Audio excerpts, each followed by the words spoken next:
ఇది అన్నటువంటిది. తర్వాత రోజున పాకిస్తాన్ పేపర్లో హెడ్డింగ్ వచ్చింది, డాన్ పేపర్. అంటే వాళ్ళు ఇదిగో ఇట్లా కావాలని మోడీ చేసుకుంటాడు అన్నటువంటి కోణాన్ని ప్రొజెక్ట్ చేశారు.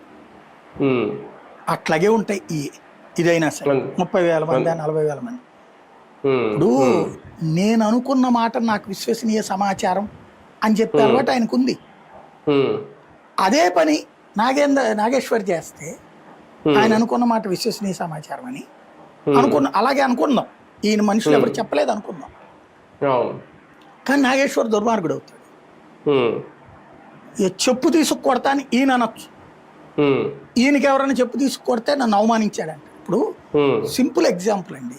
ఆయన చెప్పింది ఎంత పచ్చబద్ధం అంటే, ఎవరో ఒక పోలీస్ ఆఫీసర్ వచ్చాడు నాకు ఆ సినిమా షూటింగ్ అప్పుడు హాస్పిటల్లో ఉన్నప్పుడు నీ మీద కేసులు పెడతారన్నాడంటే వాడన్నా ఎదవయ్యి ఉండాలి.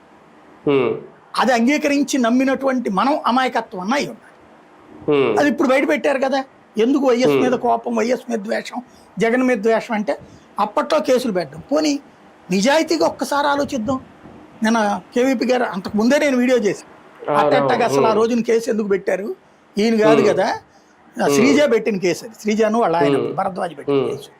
ఏమని ఇట్లా మా బాబాయ్కి తుపాకీ కూడా ఉంది భయపడుతున్నామని చెప్తాను.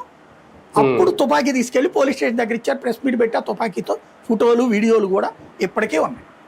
సోషల్ మీడియాలో కూడా నడుస్తాయి ఆ వీడియో ఇప్పటికి కూడా.